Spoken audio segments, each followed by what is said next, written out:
आज pastor Joseph Prince के साथ। अब हमने कुछ ही सप्ताह पहले एक नई श्रृंखला शुरू की है, क्योंकि पहली बार जिस पर मैंने नजर डाली वो असल में बात कर रही थी 3 यूहन्ना 2 के बारे में। मेरी ये प्रार्थना है कि जैसे तू आत्मिक उन्नति कर रहा है वैसे ही तू सब बातों में उन्नति करे और भला चंगा रहे। मैं इसे आपके साथ साझा कर रहा था कई सप्ताह पहले, और फिर यहाँ से हम आगे बढ़े चंगाई के क्षेत्र में, स्वास्थ्य के क्षेत्र में, चंगाई के क्षेत्र में। ऑलराइट, कई सप्ताह तक। साथ ही मैंने साझा किया जब यीशु अपने गृहनगर में थे उसके बारे में। वो उठकर खड़े हुए जैसा उनका रिवाज था, आमीन, निर्धारित भाग पढ़ने के लिए, तोरा पढ़ने के लिए, उस सबत के लिए, ठीक है। वो खड़े हुए, उन्होंने पढ़ा और फिर उन्होंने यशायाह पढ़ा जहां इसमें लिखा है कि प्रभु का आत्मा मुझ पर है, आमीन, मेरा अभिषेक करने के लिए, कंगालों को सुसमाचार सुनाने के लिए, टूटे हुए दिलों को चंगाई देने के लिए। इससे पहले आप बीमारी को ठीक करें, सबसे पहले टूटे हुए दिल को ठीक करें। ये वहां से शुरू होता है, आमीन। तो अब तक हमने 3-4 सप्ताह यानी तकरीबन 1 महीने तक चंगाई पर बात की है, और अब मैं इससे आगे बढ़ना चाहता हूं और बात करना चाहता हूं कि आप उन्नति कैसे कर सकते हैं, हर एक बात में कैसे उन्नति कर सकते हैं। क्या ये ठीक है? क्या ये ठीक रहेगा? सबसे पहले प्रार्थना कीजिए कि आप उन्नति करें। गौर कीजिए कि कुछ लोग सोचते हैं कि ये ऑटोमेटिक है। मैं प्रार्थना करता हूं कि तू सभी बातों में उन्नति करे, केवल छोटी छोटी बातों में ही नहीं, अपने करियर के कुछ बातों में नहीं, सभी बातों में। आप में से कितने हैं जो अपने जीवन में उन्नति करना चाहते हैं? ठीक है, सभी बातों में, आमीन। और चंगा रहे, जैसे तू आत्मिक उन्नति कर रहा है भला चंगा रहे। अब जाहिर है वो जिसे यूहन्ना लिख रहा है, और इसे मत भूलिए, यहां तक कि व्यक्तिगत अनुरोध या व्यक्तिगत प्रार्थना भी ऐसी बातें हैं जिन्हें परमेश्वर चाहते हैं कि हम सीखें। पवित्र आत्मा ने इसे पवित्र शास्त्र में हमारे जानने के लिए डाला कि ये हमारे लिए परमेश्वर की एक इच्छा है, प्रार्थना का एक प्रतिरूप है, आमीन। वो गयूस के लिए प्रार्थना कर रहा है। यूहन्ना उसे लिख रहा है और कह रहा है कि मैं तुम्हारे लिए प्रार्थना कर रहा हूं, तुम्हारा आत्मा उन्नति कर रहा है गायूस। तुम खुद को देखो, तुम आर्थिक रूप से संघर्ष कर रहे हो, यहाँ वहां भटक रहे हो, और ऐसा लगता है कि तुम्हारी आत्मा की उन्नति तुम्हारे बाहरी मामलों में रूपांतरित नहीं हुई है, तुम्हारे बाहरी मामलों में। और मैं देख रहा हूं कि तुम हमेशा किसी न किसी बात से परेशान रहते हो, किसी शारीरिक पीड़ा वगैरह से परेशान हो। गायूस मेरा प्रिय, जिससे मैं प्रेम करता हूं, मेरी प्रार्थना है कि जैसे तू आत्मिक उन्नति कर रहा है वैसे ही सब बातों में उन्नति करे, हर एक बातों में, जैसे तू पहले से ही आत्मिक उन्नति कर रहा है। पर मैं प्रार्थना करता हूं कि बाहरी परिस्थितियां तुम्हारी अंदरूनी परिस्थितियों के साथ तालमेल में रहें, उनके साथ एक तालमेल हो। मैं प्रार्थना करता हूं जैसे तू आत्मिक उन्नति कर रहा है वैसे तू भला चंगा रहे, तुम्हारा आत्मा स्वस्थ हो, तुम्हारा आत्मा बहुत स्वस्थ होगा। मेरी प्रार्थना है कि तुम हमेशा स्वस्थ रहोगे और तुम्हारी आत्मा भी स्वस्थ रहेगी। तो पता है क्या, यह संभव है कि आपकी आत्मा उन्नति कर रही है पर रूपांतरित नहीं हो रही है।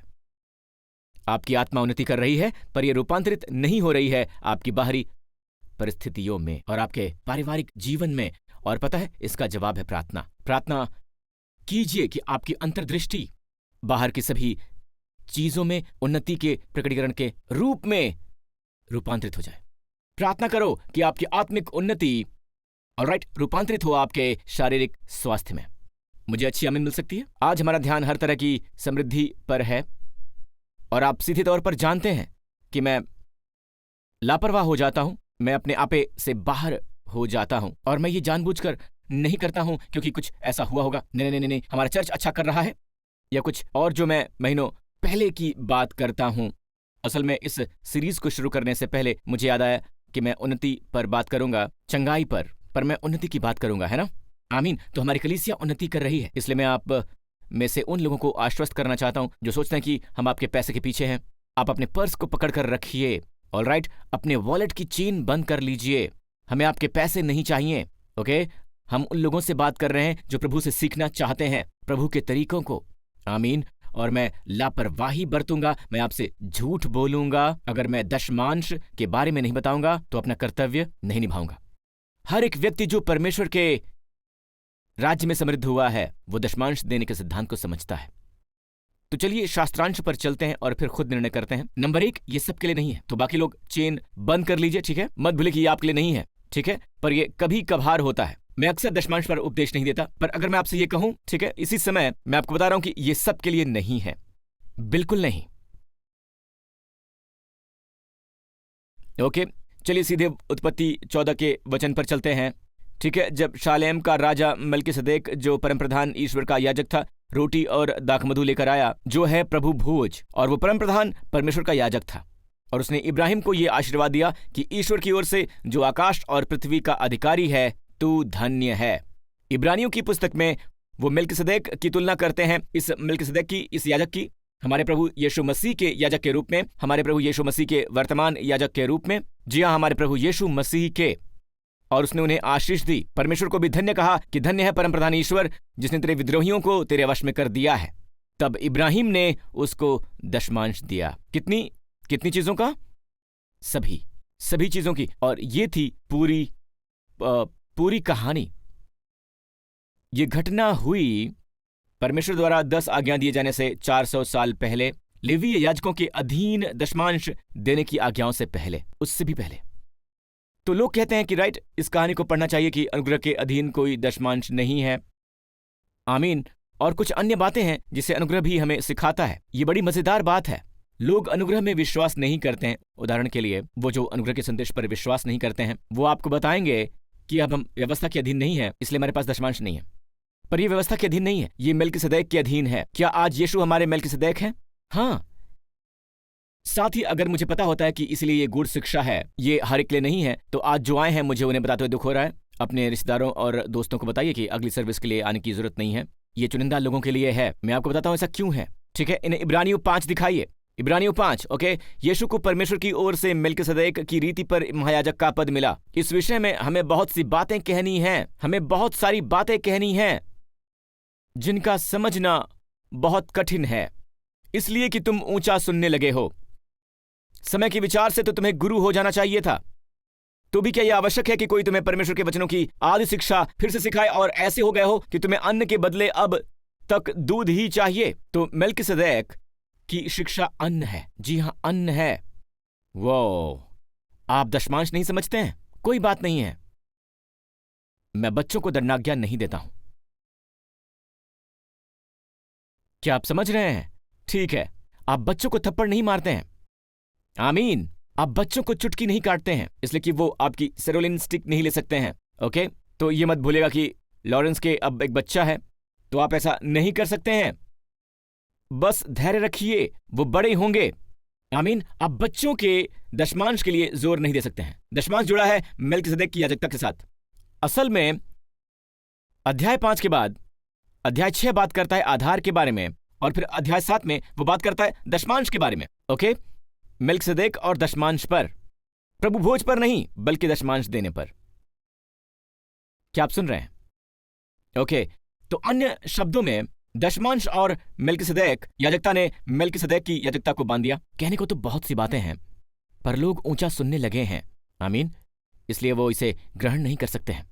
तो मैं से हमेशा पास्टर्स से कहता हूं, जब आप दशमांश देने के बारे में सिखाते हैं तो हर किसी पर प्रकाश ग्रहण करने के लिए जोर मत दीजिए, क्योंकि मैंने पढ़ा है कि वो ग्रहण नहीं करते हैं। ओके, अब मैं आपको इब्रानियों 7 दिखाना चाहता हूं। इब्रानियों की वही पुस्तक, इब्रानियों 7। क्योंकि मेल्किसेदेक शालेम का ये राजा, अब शालेम का राजा, शालेम जहां से आपको मिलता है शालोम, जहां से आपको मिलता है यरूशलेम, असल में ये यरूशलेम का राजा है। ये यरूशलेम था इससे पहले जब दाऊद ने यबूसियों से इसे जीता था।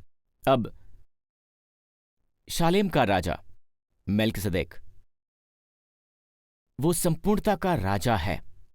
शालोम है संपूर्णता, शांति, परिपूर्णता। परम प्रधान का याजक। अब ये परम प्रधान परमेश्वर लगातार दोहराया गया है। क्या आपने इस पर गौर किया है? इसलिए पवित्र आत्मा हमें कुछ बताने का प्रयास कर रहा है कि जब इब्राहिम राजाओं को मारकर लौट जाता था तो इसी ने इब्राहिम से भेंट करके इब्राहिम को आशीष दी। इसी को इब्राहिम ने सब वस्तुओं का 10वां अंश भी दिया। सब वस्तुओं का 10वां अंश। इब्राहिम ने सब वस्तुओं का 10वां अंश दिया। इसमें मेल्किसेदेक द्वारा रोटी और दाखमधु लाए जाने का जिक्र तक नहीं था, जो कि वो लाया था, पर उसने जिक्र किया था जहां उसने सब वस्तुओं का 10वां अंश दिया। क्या आपने देखा? तो ये जुड़ा है पिछले अध्यायों से, जिसमें लिखा है कि इसके विषय में बहुत सी बातें करनी हैं जिनका आपके लिए समझ पाना बहुत कठिन है, पर उसने समझाने की कोशिश की और इसलिए लोग ठोकर खाते हैं। वो ठोकर खाते हैं। दशमांश देने के लिए संसार के उन लोगों से उम्मीद मत करो जो अभी भी बच्चे भी नहीं हैं, जो दूध भी नहीं पीते हैं, दशमांश को समझने के लिए। अब मैं आपको इब्राहिम के बारे में बताऊंगा। उत्पत्ति के संस्करण पर जाइए, उत्पत्ति 14। उसने सब वस्तुओं का दशमांश दिया। यह दशमांश के लिए इब्री शब्द है। मैं आपको कुछ दिखाने वाला हूं जिसे मैंने पहले साझा किया था, पर इसे साझा करना बहुत अच्छा लगता है क्योंकि ये प्रकाश है। ये प्रकाश है दोस्तों, और प्रकाश पुराना नहीं होता है। शब्द दशमांश है मासेर। मासेर दाएं से बाएं पढ़ते हुए, मेम, आइन, शिन, रैश। शेर। ऑलराइट, पहला अक्षर मेम इसे एक संज्ञा बनाता है। ओके, मेम को मासेर से अगर आप निकाल देते हैं तो यह है दशमांश। शब्द दशमांश, आप पहला अक्षर मेम निकालते हैं तो आपके पास बचता है आशेर। आशेर है धन, इसलिए दशमांश में धन है। अब असल में वापस उत्पत्ति 14 पर आ जाइए। इसमें लिखा है कि इब्राहिम ने सब वस्तुओं का दशमांश दिया। आप 3 वचन नीचे आ जाइए, इसमें लिखा है अंतिम वचन, वचन 23। इब्राहिम ने सदोम के राजा से कहा कि मैंने अपना हाथ प्रभु के सामने उठाया है। जब आप प्रभु को दशमांश देते हैं, ये प्रभु के सामने हाथ उठाना है। ओके, और वो कहता है कि जो कुछ तेरा है उसमें से ना तो मैं एक सूत और ना जूती का बंधन ना कोई और वस्तु लूंगा, कि तू ऐसा न कहने पाए कि इब्राहिम मेरे ही कारण धनी हुआ है। ये शब्द धनी देखिए, ये बाइबल में धनी शब्द का पहली बार दिखाई देना है। इब्राहिम को पता था कि वो धनी बनने वाला है। पास्टर प्रिंस, मुझे लगा कि वो अब तक काफी अमीर था। इस समय मैं एक वाक्यांश का इस्तेमाल करने वाला हूं क्योंकि मेरे पास इसे भागों में बांटने का समय नहीं है। ओके, यहां मेरा ये लक्ष्य नहीं है, मेरा ये प्रयोजन नहीं है। इब्राहिम जब वो मिस्र से बाहर आया, जब वो वहां से बाहर आया, वो मिस्र में गया, राइट, जब वो मिस्र से बाहर आया, बाइबल में लिखा है कि वो, ध्यान से सुनेगा, इब्रानियों में ये नहीं लिखा है कि वो धनी है। इब्रानियों में लिखा है कि वो सोने और चांदी से लदा हुआ था। वो लदा हुआ था। धनी लोगों को देखकर हम कहते हैं कि वो लदे हुए, है ना? पर लदा हुआ होना एक बात है और भारी होना एक बात है। इब्रानियों में आशेर शब्द नहीं है। आशेर यहां पहली बार दिखाई देता है। पर जब इब्राहिम कहता है कि मैं नहीं चाहता कि तुम कहो कि मैंने इब्राहिम को धनी बनाया है, तो वो बात कर रहा है भविष्य की। तो वो जानता था कि वो धनी बनने वाला है। धन से लदा होना एक बात है। धन से, ये पैसे और हर चीज से धनी होने वाली बात नहीं है। ये बिल्कुल ही अलग बात है।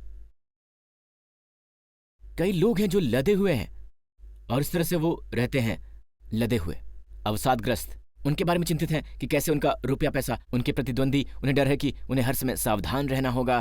तो वो लदे हुए हैं, पर वो धनी नहीं है। और धन में पैसा भी शामिल होगा, क्योंकि उसने शालेम के राजा से जूती का बंधन लेने से इनकार कर दिया। कहीं तो ये न कह दे कि इब्राहिम को मैंने धनी बनाया है। वो नहीं चाहता था कि महिमा सदोम के राजा को मिले, बल्कि मल्किसदेक यानी परमेश्वर को मिले। परमेश्वर को यानी यीशु को। ये दिलचस्प है ना? अब रोमियो अध्याय 11 वचन 16 में एक सिद्धांत है कि जब भेंट का पहला पेड़ा पवित्र ठहरा तो पूरा गूंथा हुआ आटा भी पवित्र है, और जब जड़ पवित्र ठहरी तो डालियां भी ऐसे ही हैं। तो सिद्धांत बहुत ही पवित्र है। लोगों के पास पवित्रता के बारे में धारणा है कि वो आपके वस्त्र और अन्य सभी चीजें हैं। पवित्रता का मतलब होता है अलग होना, जैसे कि आपकी महिलाएं, आपके हीरे, आपके सोने, आपके बर्किंग बैग, आपके हर्मन बैग वगैरह वगैरह आप एक खास कोने में रख देते हैं और उसे कोई भी छू नहीं सकता है ना? पता नहीं आप किस बारे में बात कर रहे हैं पास्टर प्रिंस। ओके, कोई बात नहीं, ठीक है। इसका मतलब है वो पवित्र हैं। अगर कोई ग्रीक व्यक्ति आपसे बात कर रहा है तो वो कहेगा कि ये पवित्र है। ये आपके पास मौजूद रखने के स्थानों से काफी अलग है। इसे अलग किया गया है क्योंकि ये खास है। आमीन। तो परमेश्वर कह रहे हैं कि अगर आपका पहला पेड़ा सिद्धांत, सामान्य सिद्धांत है, अगर पहला पेड़ा पवित्र ठहरा, वो इजराइल के बारे में बात कर रहे हैं, अगर उसे परमेश्वर से अलग कर दें तो सारी जातियां अलग कर दी जाएंगी। पर इजराइल असफल रहा। ठीक है, इतिहास बताता है कि इजराइल असफल रहा। आमीन। परमेश्वर की धारणा है सब जातियों को आशीष देना। दशमांश के सिद्धांत को देखें, क्या आप देख सकते हैं? वैज्ञानिक बताते हैं कि हम अपने दिमाग का 10वां हिस्सा इस्तेमाल करते हैं। परमेश्वर आपके 9 हिस्सों को भी सक्रिय कर देंगे।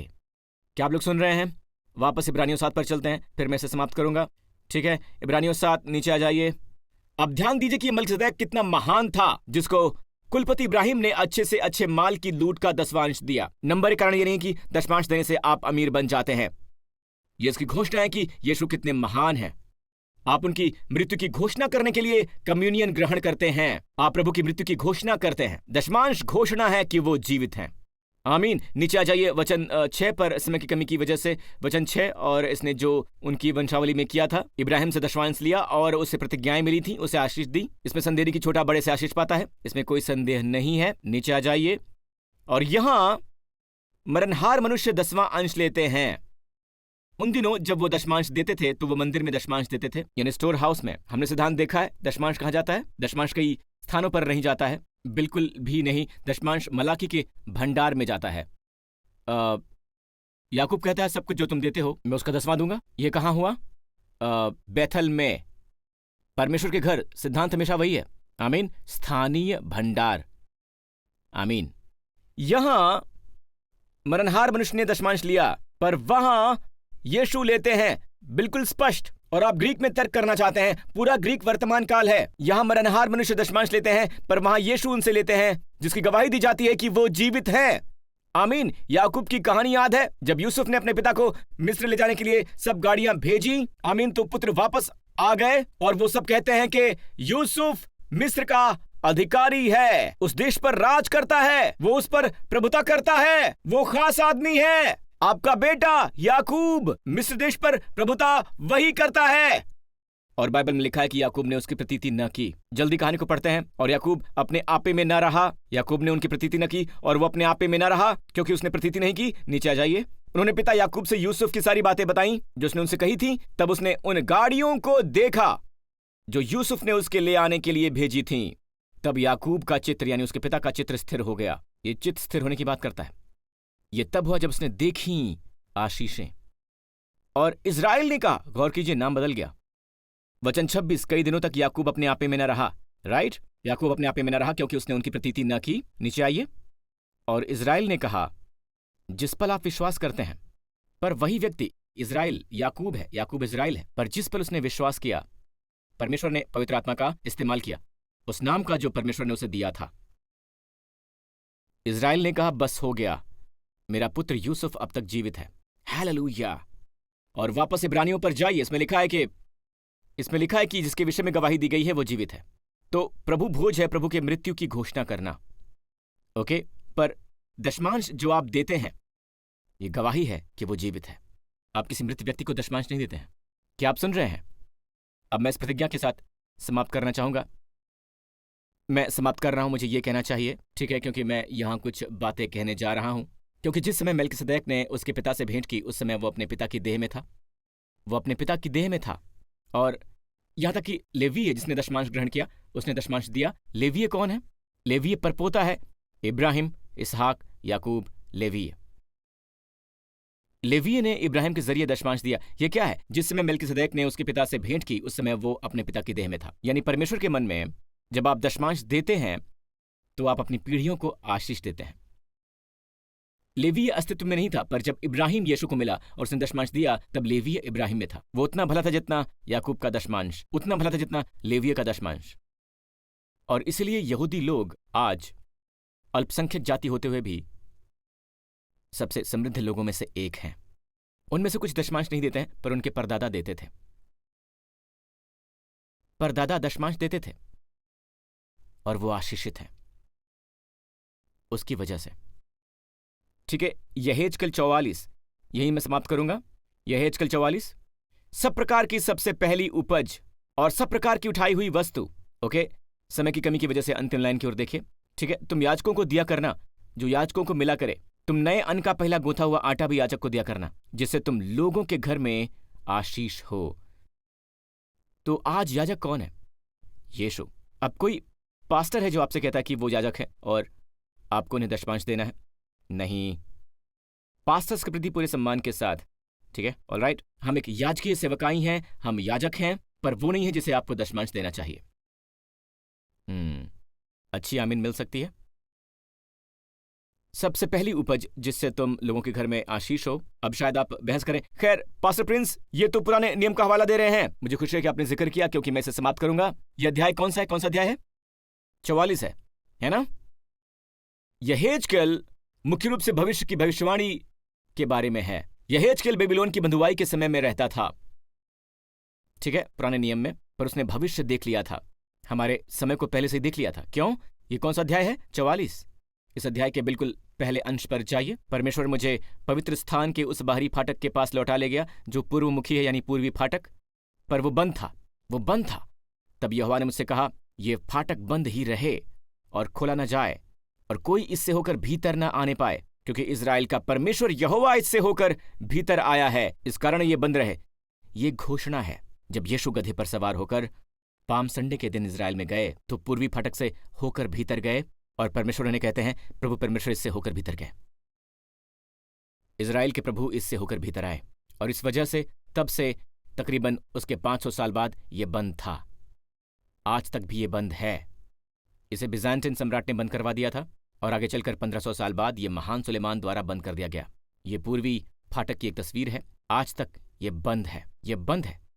आप दमिश्क के फाटक से होकर गुजरे हैं, ये बंद नहीं है। आमीन। ये बंद है आज तक। ये हमारे समय की भविष्यवाणी है। आप वापस यहेजकेल पर जाइए, यहेजकेल पर वापस जाइए, यहेजकेल के पहले अंश पर जाइए। इसमें लिखा है कि ये उस समय बंद नहीं था, ये उस समय बंद नहीं था। ये किसके समय का हवाला दे रहा है? यीशु के समय का नहीं। वो इससे होकर भीतर गए थे, इजराइल के प्रभु से होकर भीतर गए थे। तो ये किसका समय है? हमारा समय। ये बंद है। इस अध्याय के दरमियान हमारे समय में जब आप अपना दशमांश देते हैं तो परमेश्वर आपके घराने पर आशीष बरसाएंगे, आशीष बरसाएंगे। यही मेरी दलील है। आमीन। प्रभु की स्तुति हो। परमेश्वर आपसे प्रेम करते हैं दोस्त, और आपने कभी भी नहीं देखा है जो मैंने आपसे साझा किया है। जब यीशु मसीह उस क्रूस पर मरे तो उन्होंने हमारे पापों के लिए एक ही बार और सभी के लिए बलिदान दे दिया। और ग्रीक में एक शब्द है, एक ही बार सबके लिए, एक ही बार सबके लिए, हपैक्स, एक ही बार सब के लिए। वो दोबारा मरने नहीं आ रहे हैं उस पाप के लिए जो आपने किया ही नहीं है। ये सभी पापों के लिए है। अगर आप यीशु मसीह पर विश्वास करते हैं तो आप क्षमा कर दिए गए हैं, आप धर्मी ठहराए गए हैं। आप यीशु मसीह पर विश्वास कीजिए और आप उद्धार पाएंगे। अगर ये आप हैं तो इसी समय मेरे साथ ये प्रार्थना कीजिए, कहिए, हे स्वर्गीय पिता, मैं आपका धन्यवाद करता हूं आपके पुत्र के वरदान के लिए, मेरे प्रभु यीशु मसीह के लिए। वो मेरे पापों की खातिर मरे वहां क्रूस पर, वो मुर्दों में से जी उठे जब मुझे उनमें धर्मी ठहराया गया। प्रभु यीशु में आज मैं उनके साथ उठ खड़ा हुआ हूं और मैं उनमें हूं आपके सामने, और उनके संपूर्ण कार्य के पूरे प्रभाव और सारे मूल्य में मैं खड़ा हूं। यीशु के नाम पर मैं स्वीकार करता हूं कि यीशु मसीह मेरे प्रभु हैं। आपका धन्यवाद पिता, यीशु के नाम पर। और सबने कहा आमीन। अपने पांव पर खड़े हो जाइए। क्या आप आशीषित हुए हैं? प्रभु की स्तुति हो। जहां भी आप इसे देख रहे हैं अपने हाथ ऊपर उठा लीजिए। परमेश्वर इस रीति से कहते हैं कि तुम इजराइल की संतान को आशीष दोगे, इजराइल की संतान को। आमीन। और इसकी पूर्ति की कीमत भी यीशु के लहू से चुका दी गई है। इसलिए आपके ऊपर मैं इसकी घोषणा करता हूं कि आने वाले सप्ताह प्रभु आपको, आपके परिवारों को, आपके प्रियजनों को इब्राहिम की सभी आशीषों से, व्यवस्था विवरण 28 की सभी आशीषों से आशीष दें। प्रभु आपको आशीष दें और आपको सलामत रखें, सुरक्षित रखें हर एक बुराई से। इस पूरे सप्ताह प्रभु आप पर मुस्कुराएं, आप पर अनुग्रह करें, और प्रभु अपना मुखमंडल हर उस परिवार पर उठाएं जो भी इस वक्त मेरी आवाज के तले हैं, और आपको और आपके प्रियजनों को प्रदान करें अपना शालोम, कुशलता, संपूर्णता, स्वास्थ्य और शांति। यीशु के नाम पर सब लोगों ने कहा आमीन। Love you, bless you.